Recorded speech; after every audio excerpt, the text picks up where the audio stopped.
Hey, I always start this off. You No, want to start one? No, you start it. See what I'm saying? I'm just levels ahead. And that's the way we started. Definitely the diet. Okay, first and foremost, thanks for being here. Thanks for having me. Yeah. This one's going to be great. Him and I just went and had breakfast, so we got to just catch up and hear what's going on. But you and I have a lot of crossover. Like, just hearing your story about skating, snowboarding, starting a business, selling the business, buying the business back. We had some good conversations of what that feels like. I'm going to start it with this one. You sold a business. Talk about that. Talk about kind of what the first company was, the industry it's in, because it's pretty niche, and what it feels like to start something and then let it go. Okay. Very good question, because it comes with a ton of emotion, because there's something that I try to practice regularly, and it's with all my current businesses, and it was something I tried to educate myself on early on when I was running ICE, which was the idea of being in control of the exit. So I'll come back to that. But ICE, what ICE was, is it's a company that we made really innovative silicone smoking pipes. So the way that we got into that space is whenever you're innovating, particularly with product, or gosh, it can cross over to real estate too, but you want to do two things, right? You want to solve a problem and you want to differentiate. And so with ICE, looking back into the cannabis space, the head shop market, a decade ago, 12, 13, 14 years ago, vapes existed, but it was the market was still really driven by creativity, driven by glass artists, and glass was really a predominant use in the space. So we had identified an opportunity to try to bring a new medium into the industry, which was silicone. And so we began manipulating silicone to create these really unique designs and these really unique products that performed really, really well. Was a silicone pipe perceived as cool in the beginning, or was there pushback? No, there was a ton of pushback, particularly because people were kind of questioning the integrity of the material as far as like from a safety perspective, a quality perspective. But we have rigorous QC processes. We use a platinum cured silicone. It's all FDA cured. I mean, you can bake cookies on a silicone baking sheet, right? Mm-hmm. So we built that business, started that company. I was exiting my snowboarding career, and the knees were starting to creak. And so we decided to make the transition to really focusing on product. And so Bruce, my brother, came to me with the idea of creating a mold that would make, those shot glasses that make, the molds that make like a frozen shot glass. Mm-hmm. You ever seen that? Super novelty. Mm-hmm. So he had this novel idea to kind of create like a mold that would make a pipe, basically like a water pipe. And that's it. Super novel, super out there, but that was the idea that kind of kicked things off. And so I'm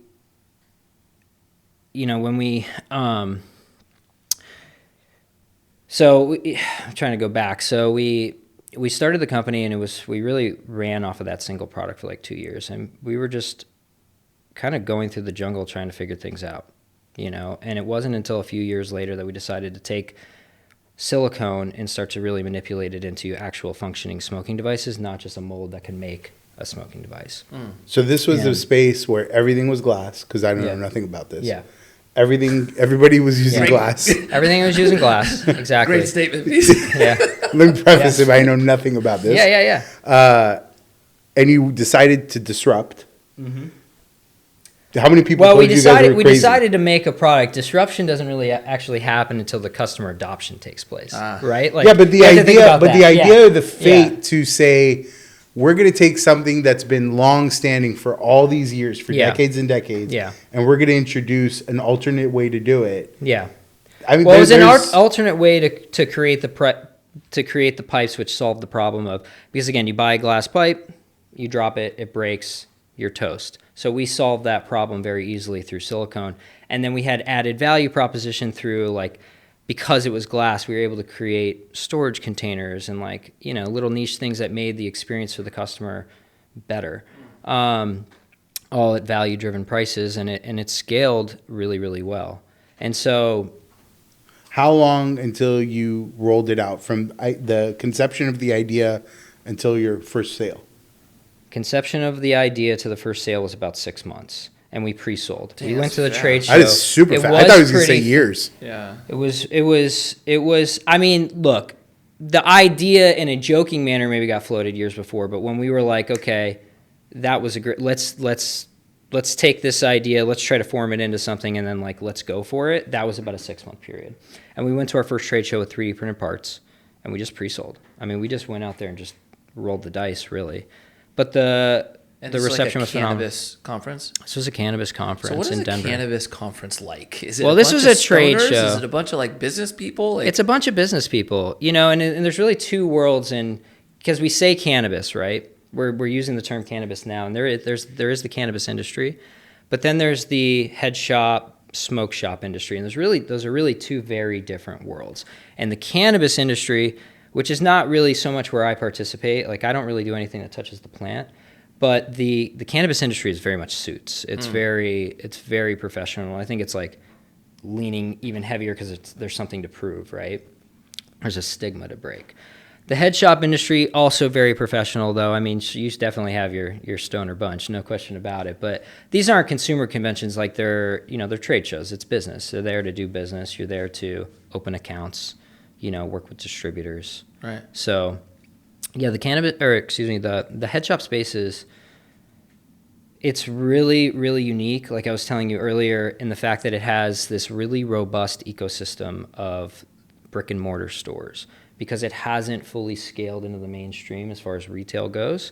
And it creates a really unique opportunity for entrepreneurs to break in, bring unique innovation, and be able to work directly with stores without having to kind of push through the barriers of, the corporate scale. Because there's so much risk that comes along with that. Mikey thought the conference was you walk down a hallway in a Las Vegas hotel full of smoke. He doesn't know what's going on. That's more like a High Times listen, I event. have never been to a what would you call it? Cannabis conference? What do you call the one that you went to? The name of it is Champs, but they call it Champs. But yeah, the conference. Look, I've been to some wild conferences from skateboarding. Like sure. I've seen it. Yeah, but I don't know. I think it was just interesting. Like if you have an industry that's brought in the beginning through a passion, let's just say, what does that industry? What's their passion? Smoking weed, right? So I just was like, how many weed heads do you have starting businesses? But to your point, but they exist everywhere. Yeah. You know what I mean? I mean, there's people who use cannabis in every single industry, and they're starting businesses everywhere. Right. This is really no different. Right. It's just the stigma behind it. Yeah. It's just the stigma behind it. It's the long-standing, the stigma, the forever stigma that just seems to not be able to break. But no, and then going back to, so from founding. So you guys get the product, you took the retail approach on selling the product? Because you can't run Google ads, you can't do Facebook ads. So we were very wholesale retail focused. That's a good point. And that goes back to what I was saying before about the robust, ecosystem of stores and store owners. It's a really unique opportunity for entrepreneurs, and that opportunity still exists. But yeah, so from founding to exit was about 7.5 years. And, and it's kind of funny because that exit is really how you and I linked up and the three of us linked up, because I sold the company. And then like many entrepreneurs, I kind of found myself like, okay. Now you're like, I'm going to become a boring investor. What do I do? I just built this thing. I loved it, and now what? Yeah.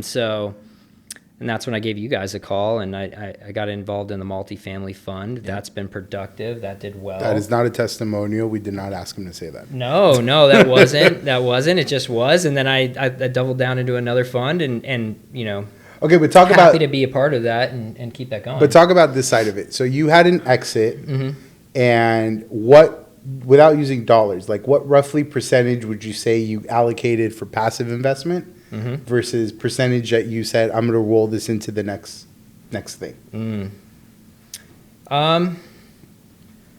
It's about 50-50. Okay. About 50-50. So I set down a base, you made sure the family was set, right? And then I put. When you say you set down the base, bought a house. So for me, and the next time you and I met up in Miami, we talked about this briefly in regards to like the primary residence, renting versus owning, and then selling and taking advantage of the primary residence tax exemption when you sell. But anyways, I bought a house. I'm very much a fan of using good debt to leveraging good debt to take your and at the time you sold further. That was good. Well, yeah, the time I sold the business was good, but I do like the idea of just kind of owning my house. So I bought a house, the family's set, right, and put a few no debt on the primary home, and put together a few other investments. And again, that was about 50%, and then I've kind of rolled 50% of it over into new business ventures. So why not roll the whole thing into the new venture or into multiple ventures? Why some passive? Why spread it out that way? I think that there's just it's kind of like when you build a business and you hire people and you want to trust people to do their job and do it well, and you don't want to have to. I think that there's just an aspect of working with other people that can pay off. And so, and when you say passive, I mean, I just feel like nothing is really passive. Like everything takes some level of management. I mean, granted, like investing with Commune per se, like no, it's not like I'm jumping on like looking at things on a weekly basis. No, but there's you still have like to go through the quarterly updates and you get the financials. Your due diligence. And looking at my portfolio on a whole and assessing that. So like I think that there's like, I think that the passive thing is somewhat of a... Yeah, and I think it depends. Like, because to answer your question, I think it's going to depend on how much money you get from the exit. What I was going to ask, when you did St. Archer, what percentage did you split versus passive to active on the Commune? That's a good question. It was probably close to Charlie, but I had kind of a unique scenario, right? I was coming out of a career and coming out of an exit and didn't know what was next. And so I kind of I think I overcompensated for making sure I had a lot of cash, not knowing what the next business venture was. Well, dude, and I think and for so, me, sorry, go ahead. Well, I think for me too, like I think that maybe there was just a fear of like, could I do it again? I wanted to be able to prove that I could do it again. But I mean, it's just a reality. Like, being an entrepreneur is so glorified anymore. Like Gary Vee has made it, people like Gary Vee have made it so cool, like things like this. But I mean, God, I remember being 22 years old and I owned a different business at that time. And I was in the middle of my snowboard career and I'd be filling out like a rental application. And it's like, what's your occupation? And I'd be embarrassed to write down entrepreneur. Like, 15 years ago, I just didn't think that was cool. I thought it kind of was more like, okay, I just don't have a job. Yeah. You know what I mean? Yeah. And so where that's really, with social media and, the idea of being an entrepreneur has become so glorified. Right. And, it's a different type of title, I feel like, than it was even 15 years ago. Yeah. Well, it's just the cycle, right? I mean, the cycle for so long has been go to school, get a degree, go work in corporate America. And being an entrepreneur or a small business owner wasn't the cool thing to do for so long. And I'm feeling like this new generation is waking up to a different reality. Yeah, it's different. Oh, absolutely. You're not like the weird sibling who starts a million businesses and feels like it's always failing entrepreneur. That's not really it anymore. You're like cool now in some regards. Yeah. But I think like it's so interesting as you said, I just built and sold one. I wasn't sure if I could do it again.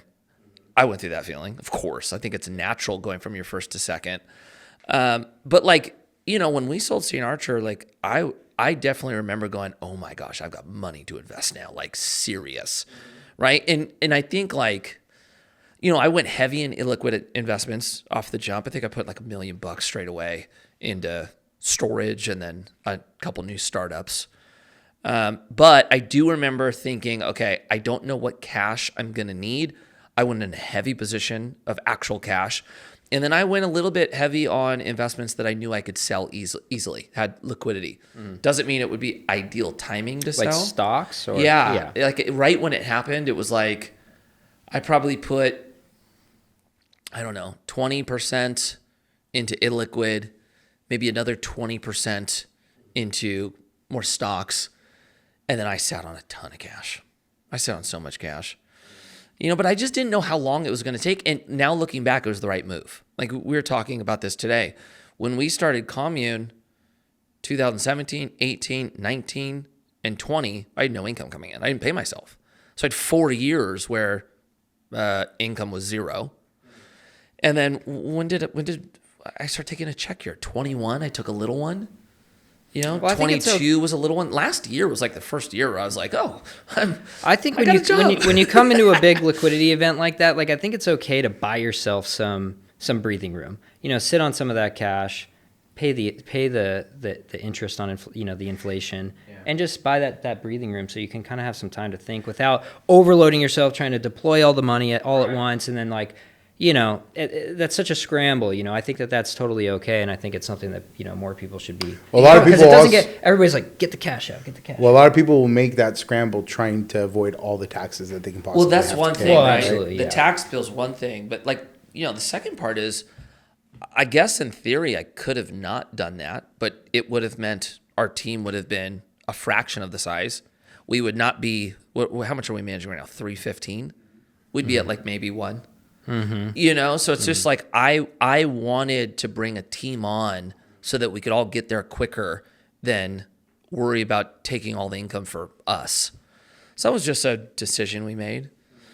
It wasn't easy, but I think it was the right decision. Mm-hmm. So for you did something interesting. You sold your company. Mm-hmm. You started 2 other businesses. Yep. And then you just recently bought your company back. We bought it back. Oh, you did? When did that happen? Did you not hear? Okay, no. Yeah. So this was in May. Yeah. So we sold the company in 21, and then 3 years later. For how many cents on the dollar? At a discount. That's what I asked him. At a discount, but we paid a fair price, but we certainly got a discount in comparison to what we sold for, right?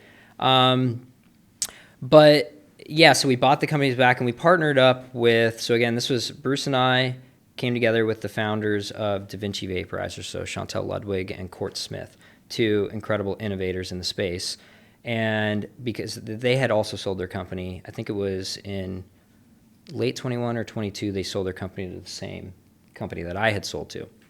And so that business was kind of looking to make some pivots. They were looking to kind of adjust some of their business model strategies, and they were going to be bringing the brands to market. And we got the call and we thought about it. We decided to partner up, and that's when we created Synergy Innovation. And so we started Synergy. We bought the brands. We based that company in Vegas. Chantel is our CEO. She's running the day-to-day. She's an incredible operator. And I'm excited. I mean, it's really cool. It's hard. It's another one of those things. It's like, wow, here I definitely did not have that in the personal roadmap. So you're what I mean? I sold the exit, and here. So you're back in that, and what else are you in now? And then also, Bruce and I have another company that's called Hoch Brands, and we own 2 companies there. One is Staple, and we make off-road products. We make ratchet straps, bungee cords, and then we're getting into truck storage, doing overlanding products. And then we have another consumer electronics brand called Liaise, and it's like an audio bracelet. We're launching like really cool. The idea behind Liaise is that it's focused audio on your wrist. We think that there's a really unique niche there, just like focused fitness devices. I mean, we believe that there's an opportunity for focused audio devices. And so what does that mean? Well, all right, let me give you an example of a product that we're launching here in a couple of months. So we've got, so essentially it's going to be a children's device to help kids learn to read. So it's going to be a device that's loaded up with facts, right? So it's going to be like an astronaut bracelet, and it's got a little speaker on it, and it's got facts about space on it, and we're going to sell it with a book. And it'll have cues to help kids learn how to, turn the page. And the idea is that we're going to help, transition bedtime. So, you got kids. I'm in there every night reading more books than I can count, right? And so to kind of work through that transition of kind of getting out of the bedroom, they'll have a device. They could just press the button a couple times. It'll read them the book. And so they're still getting read the book and kind of going through this experience and able to follow along. So yeah, that's kind of the idea. And then we think that there's opportunities in motivation, novelty. So like motivation being like AA devices, like a sponsor, you know. And then once we're actually using AI very much so in developing these products, and I think where that's going to go in the next couple of years is going to be incredible. How are you guys using it? Like, what specifics are you guys doing when building out new product? So, I mean, I don't know about you, but I'm using AI regularly, like almost as a personal consultant on a daily basis. But in regards to product, I mean, we're using AI to help define algorithms, to write stories, to produce facts, right? So we use it we just draw from the database of information because it can basically script out, you know, and obviously we take it and we manipulate that to be more unique to what we want to see the products ultimately be. But then also from an image perspective, so for creating books, it's incredible where the art side of AI, you know. What platform do you guys use for art? So we use Midjourney. Oh yeah, Midjourney's good. Yeah, Midjourney's good. You know, and so what we'll do is we'll use it to kind of create like storyboards. Like one thing that I haven't really found it to be able to do is to be able to like, okay, so you create one amazing image. It's very hard to kind of like carry that through to 20 more images. Totally. For like a book. To keep it consistent? To keep it consistent, like keep the same character over and over. So what we'll do is we'll kind of create a look that we like, and then we'll kind of duplicate that as we go, like in-house, right? You know. So yeah, but going back to Synergy and the company that we bought, which is, again, it's really interesting to be in a situation where, you know, you've bought your company back. Like I was saying before, I think that that's a much smaller percentage of entrepreneurs. It's kind of like the percentage of skaters that like pick up a board and actually learn how to ollie up the curb. Like it's just such a small subset of entrepreneurs who get the opportunity to buy their company back and do it again.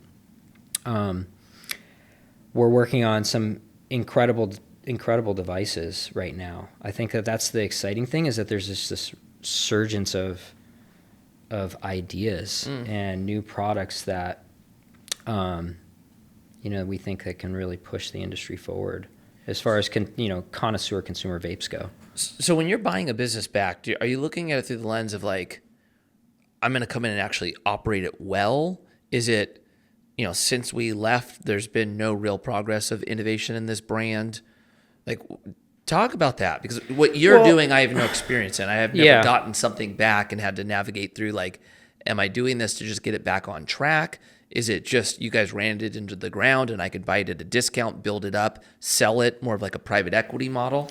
Well, I think like what you defined as the private equity model was essentially getting it back on track, right? It's like it's re-engaging the operations and customer service at a really high level.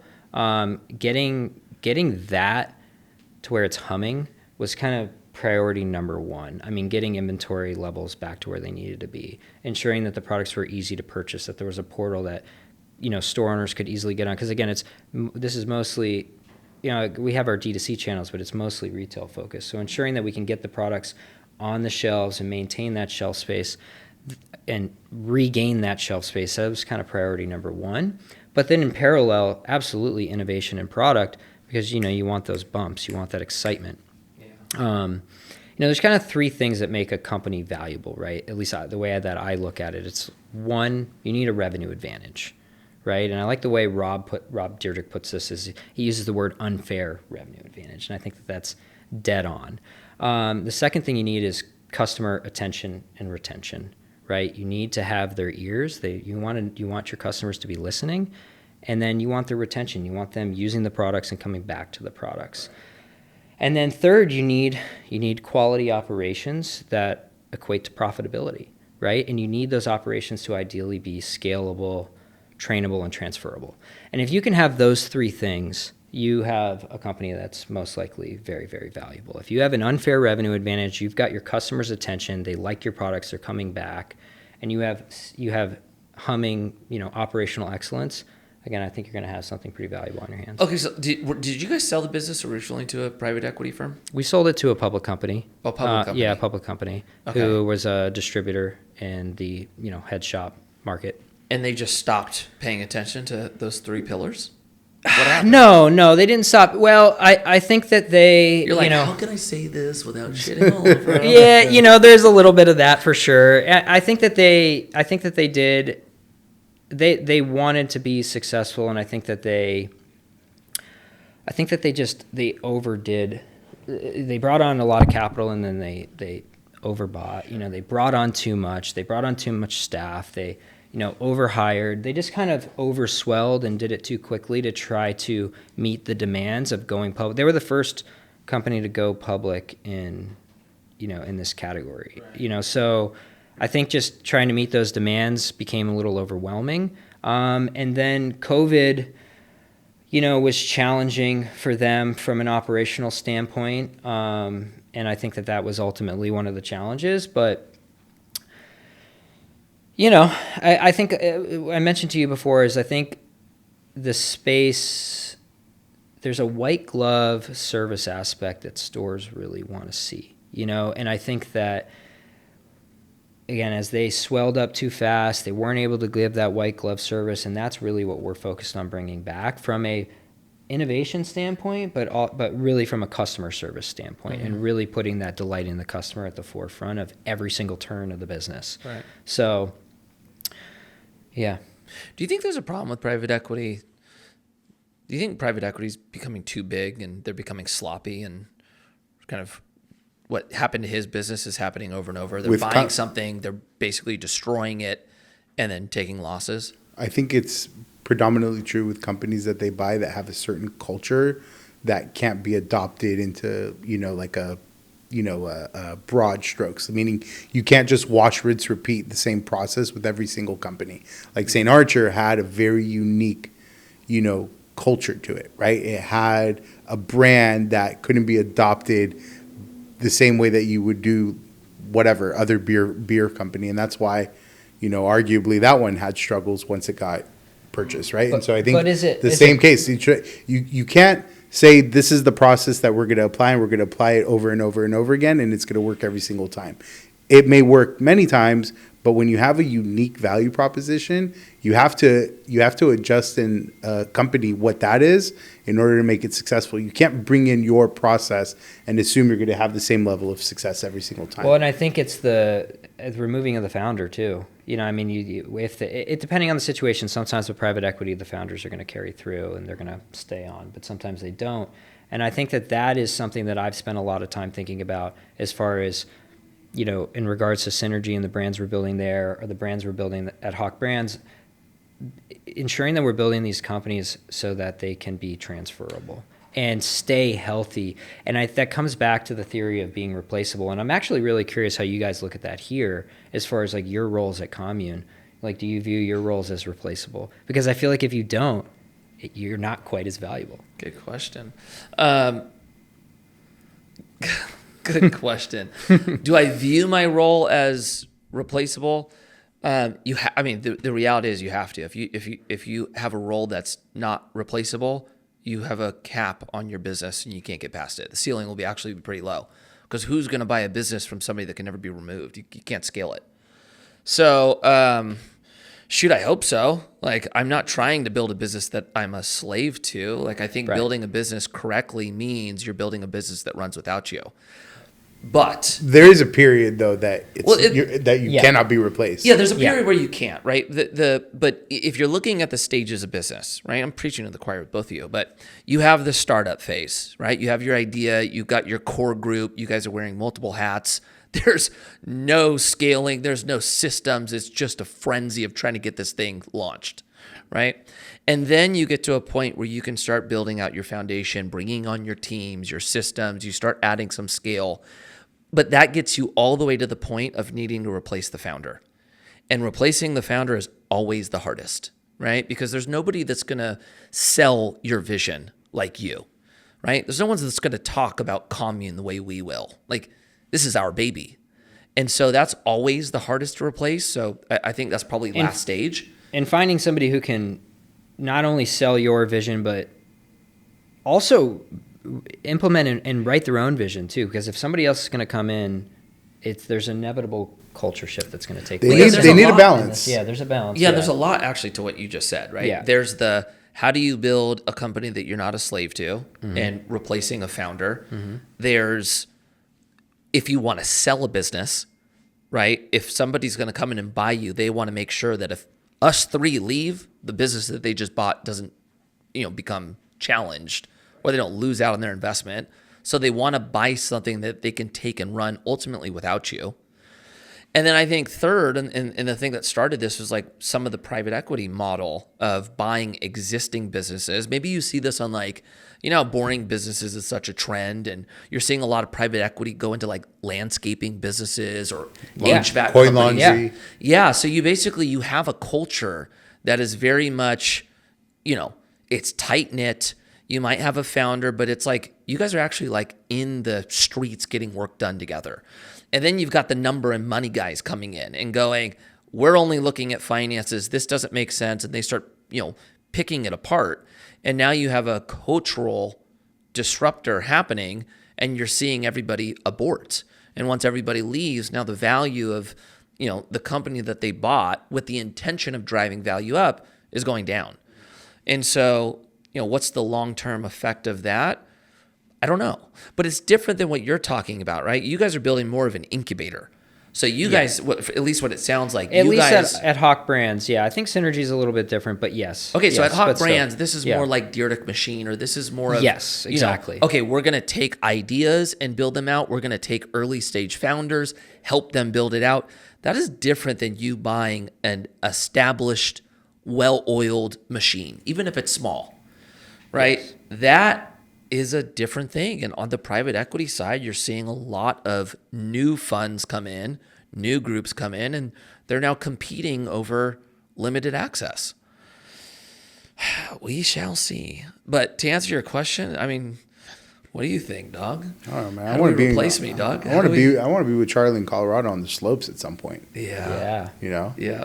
Mm-hmm. Well, we can do that. You can still work here and you can come out. I know, but I want to make it more long term. But I also like, my mindset is I love what we're building, but I also don't want to be a slave to this thing forever, right? So my mind is constantly thinking also like eventually getting to the point where we could launch, maybe it's the next vertical inside of the business.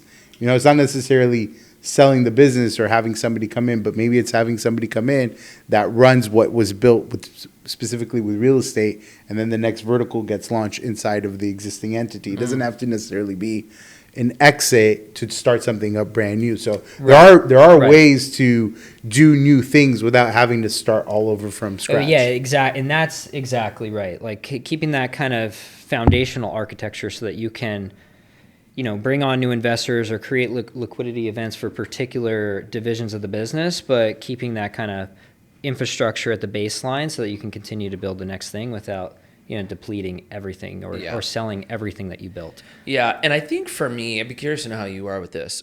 Like, I really like the beginning stages, even though when you're in it, it sucks and you complain about how hard the startup phase is. That's my favorite phase, though. It is. So I have a tendency that once you get it to a point where it feels like it's like truly running without you, I start getting bored. Michael knows this. And so when that happens, that's typically the sign for me that it's either start a new vertical or start working on the next thing. Mm-hmm. But what I'll say with Commune is this one's a little bit different than the others. Like the ceiling of getting to that point where it's just humming along is much higher than the other businesses that we've done. And I think Commune actually has the ability where there's more verticals to create in it that I just didn't have with the last companies. So I don't know. We'll see. Can you share? I mean, what when you say other verticals? Okay. So for Commune, right? The core business of Commune is building apartments and building storage units, right?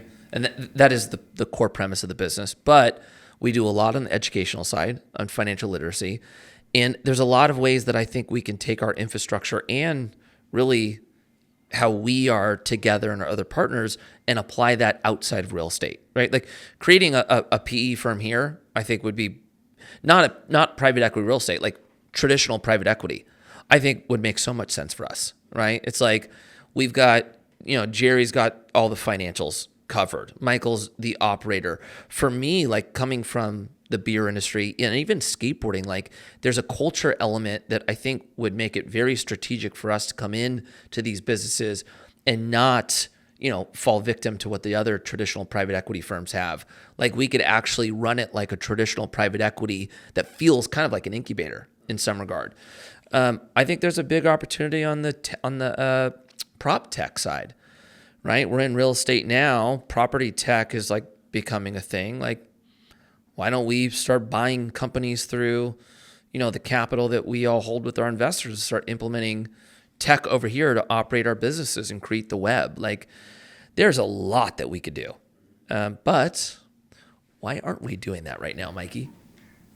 Don't want to bite off more than you can chew. Yeah, that's what I was going to say. You don't want to get too, you don't want to So I will very easily come in. That's a battle with him. Yeah, so you and I, well, right? yeah, because we've got inventoritis all day long. Like we're like you just said, once things kind of start humming, you're just hungry to. There's nothing like getting that first sample, or you finally the vision you've had, you're finally seeing the logo, and like those moments are just, I love them. Yeah, and I'm always hungry for more of them. So listen, I'm fired up now, just ripping off private equity, and now I'm going, what else can we do? That I love, forever. But that is the downfall to most entrepreneurs, right? Like you are the idea person. You definitely believe that you can go do it. So let's go do it. And you fall victim to doing too much, and then all of a sudden nothing's done great. Or a fascinating one that I actually heard somebody talk about this weekend. Because entrepreneurs are so accustomed to having ideas and creating new companies, a lot of times the one that they create that actually is the greatest opportunity, they abandon the second it gets hard, because it's easier for them to start up the new thing than work out the problem they're having here to scale upon and then see return. Now, for me, my saving grace was just understanding that I'm built like that, and then putting people around me that understand what it takes to actually get through challenge, to create system, to create scale. Because for us now, we will make way more money pushing through a challenge we have with Commune to get it to the next level than me starting up a new company and having to get through the first 3 to 4 years of here we are, everybody. Yeah. It's hard. It tests his patience quite a bit. Yeah. Well, it's getting harder too. I mean, just making any sort of penetration online anymore, it's just so much more challenging than it was a decade ago. So I completely agree with you there. Well, you don't want to underestimate all the nuances in getting something to actually go from an idea to a reality, right? Like the process of implementation, there's a lot of variables that have to come into account in order to bring something to life. And that's something that the idea person or a visionary doesn't necessarily take into an equation. So you need to have somebody that can do the execution, and you really as a visionary benefit from having somebody that can execute, that can relay the information back to the idea person in a way that makes them feel like the idea is still happening, even if it's happening at a slower pace than they want to see it happen at, Mm-hmm. And so the dynamic that you have with whoever is your operator and the person that's the idea man is critical. Very critical. Because otherwise you may feel like something is taking way too long to come to fruition, mm-hmm. and you may go and do the next thing as a result of it, Mm-hmm. It's frustrating but phenomenal at the same time. Right. Yeah. That's it though. Yeah. It's like, that's how it goes. Yeah, that's how it goes. So, how are you balancing time right now? You're married, you have kids, you're in startup mode. Are you running at this thing the same way when you guys originally started the first business?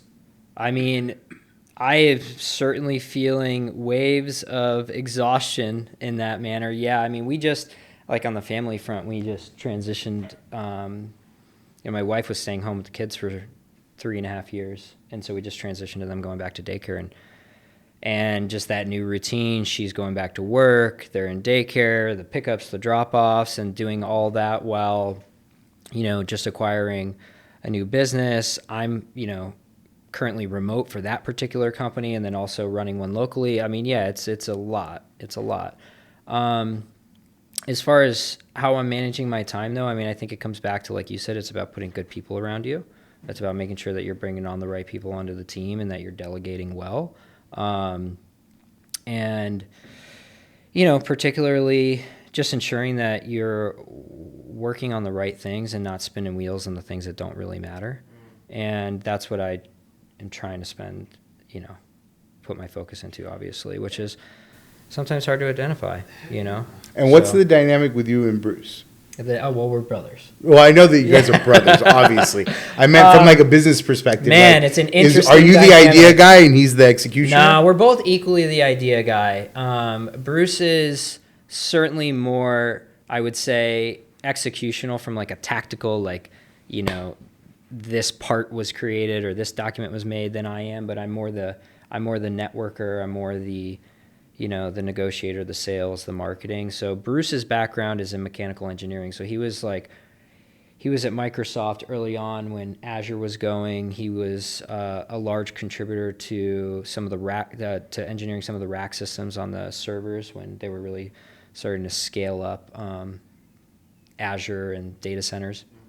And so so his background is engineering, and so he's still very much that kind of 2 + 2 = 4 mind at the company. And I'm a little bit more like, why can't we make 2 + 2 = 10? So, again, going back to that idea aspect. But no, I think we're both equally bringing ideas. Like, the best idea should always win. And so we're both the idea people for sure. How old are the kids? 1.5 and 3.5. 1.5, 3.5. I'm in the thick of it, man. You were in the thick of it. Okay, so gosh, I thought they were a little bit older. Going back to that phase, because I started St. Archer right before my first was born. So when we were building St. Archer, I was building it basically at the age of your kids. And it was, for me at that time, probably more so balancing my relationship with my wife, just because the kids were so young. Now it's different because my kids are 12, 9, 4, and 2. So now it's like there's actual parenting and teaching happening. How are you thinking about that one? How are you thinking through having to build a business, retain, a good relationship with your wife, and then, being the dad to the 2 kids? Yeah, great questions, man. I just make sure that I carve out the time, I do my best to set the phone down. Sometimes not the best at it, but I try to. But do you schedule the time? Like, do you put it in your calendar? Like, this is date night. This is this night, or is it? So, tell me about. I do, but not. It's hard. Gosh, just being totally honest, like we have a challenge finding babysitters. I'm very, very fortunate where my parents are actually. They're in the process of moving closer to us right now, which is going to be a significant load off and help a lot. But as far as balancing, being a dad and being a husband, it's more important. So that's just all there is to it. So it's got to come first, and in the mornings and the evenings are for the family, and that's all there is to it, as well as on the weekends. Am I staying late more often than I was even a couple years ago when the business was humming? Yeah, definitely.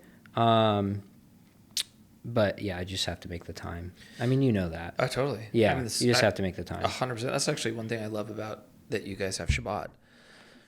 You guys have basically a full, Friday night to Saturday night? 25 straight hours. 25 hours. No connection to the outside phone. World. That's right. Okay, you just put the phone down and then that's... Phone's turned off come Friday night, family dinner.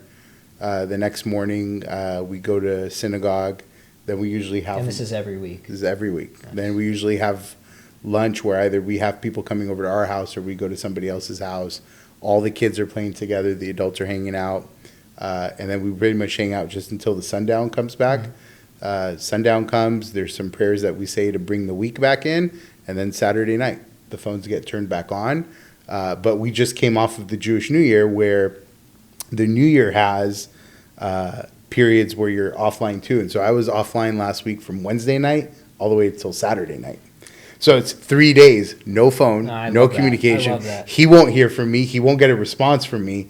And in today's age where you're so connected and there's so much going on and you're constantly being pulled in so many directions, taking a period of time on a weekly basis where you're in shutdown mode is unbelievable for family time. And our answer to that is going camping. Yeah. You know, we've got the tow behind. We just go out in the woods. Yeah. Now Starlink has made its way into the system recently, but Yes, it has. you know, but still, that's how we got it. That's how we do The it. Starlink is incredible. I love It's just unboxing the Starlink was an experience in and of itself. It was. Yeah. Yeah.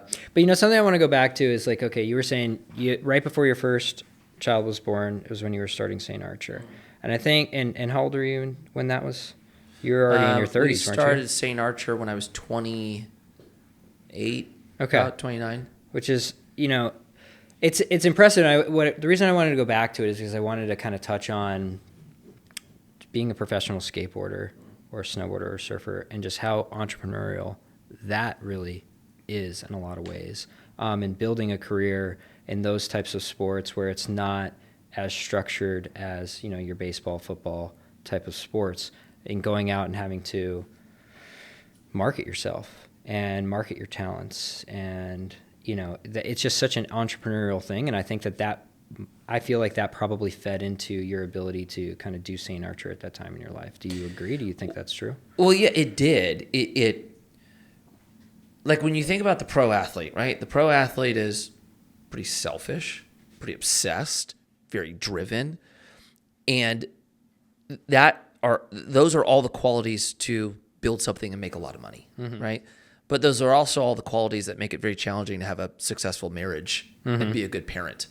So for me, like that type of crossover moving into St. Archer, that was great, right? I just came off of a 13-year skateboard career that was very successful.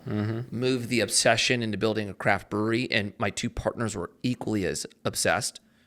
Hit a home run with St. Archer. But the challenge that I had back then is you only have so much time and attention to put towards something. And I was putting everything into that and really nothing into my marriage. And that brought consequences to me, right? Like I had to, 2017, I had to go through like a full rebuild, right? Like my marriage was not in a good spot. Yeah.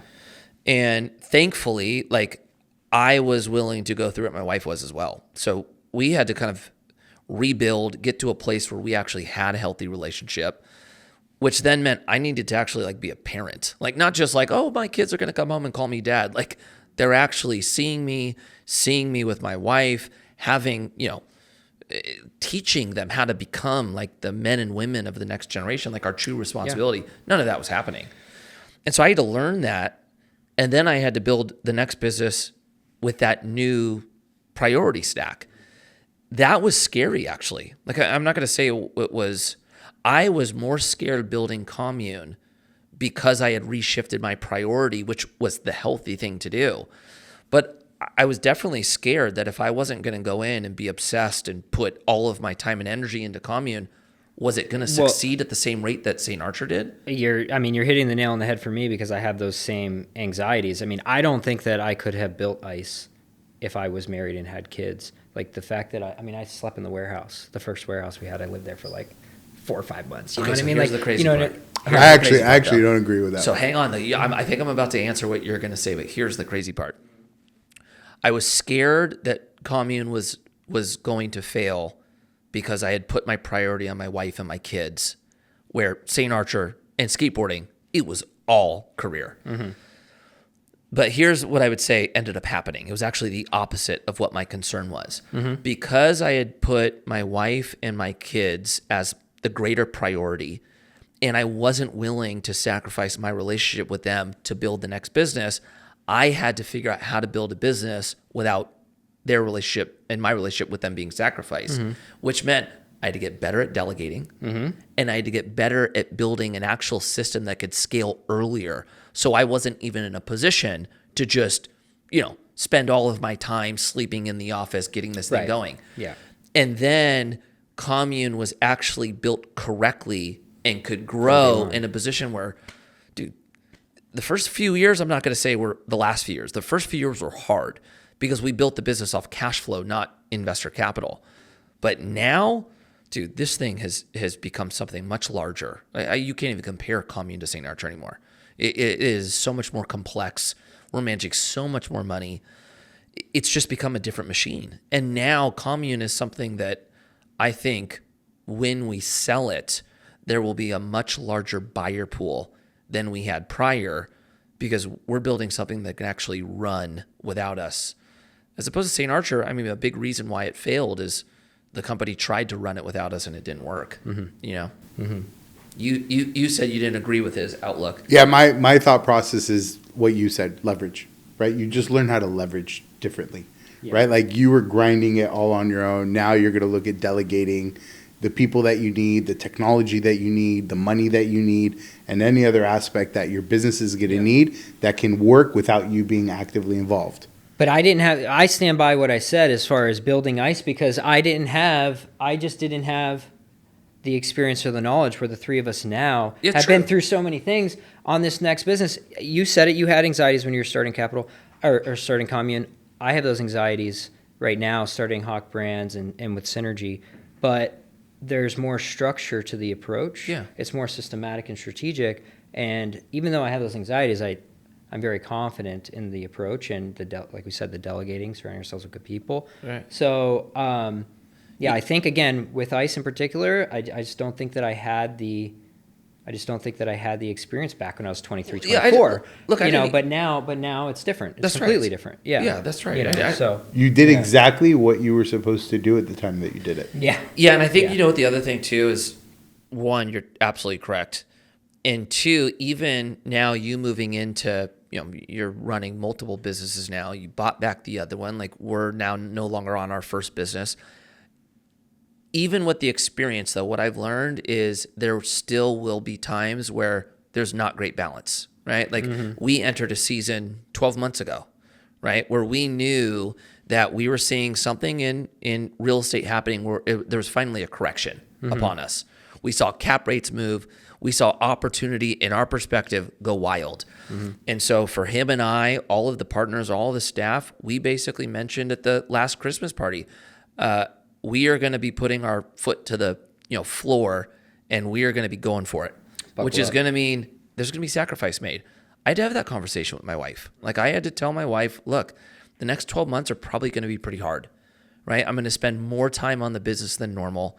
I'm going to be later, during the week. It's just going to be a season of a little bit of off balance.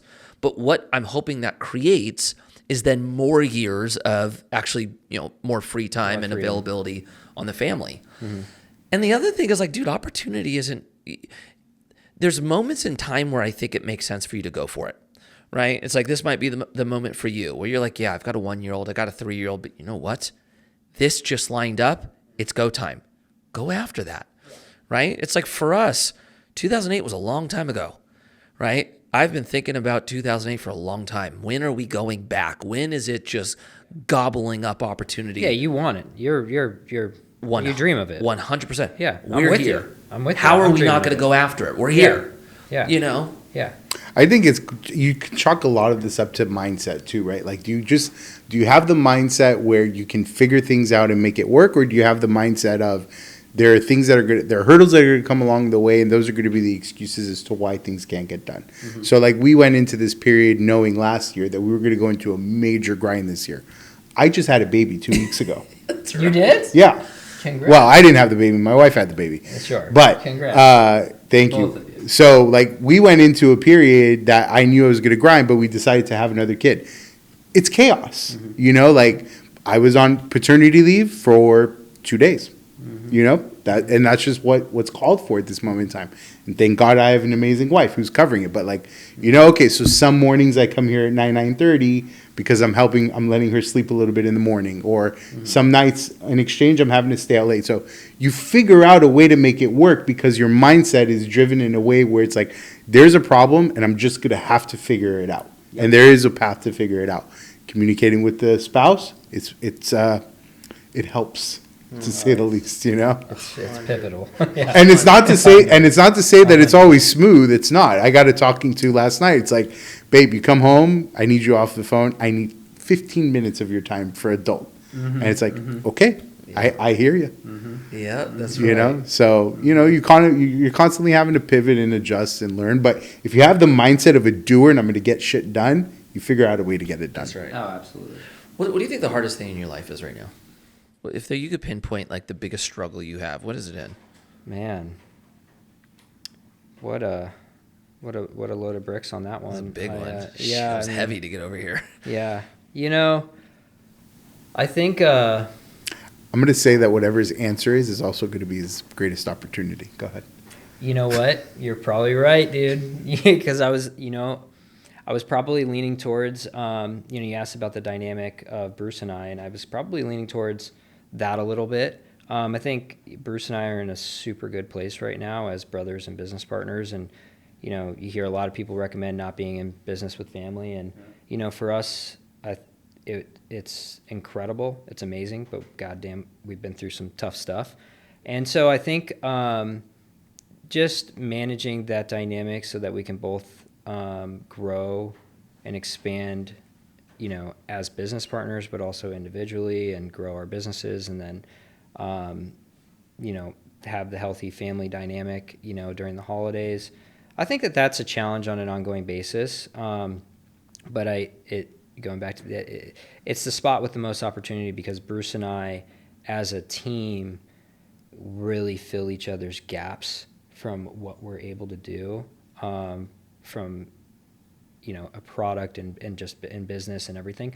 And so, working together is an absolute, we're just super lucky to be able to get along the way that we do. So yeah, I'd say that that's probably, realistically, maybe one of the bigger challenges that I think I have.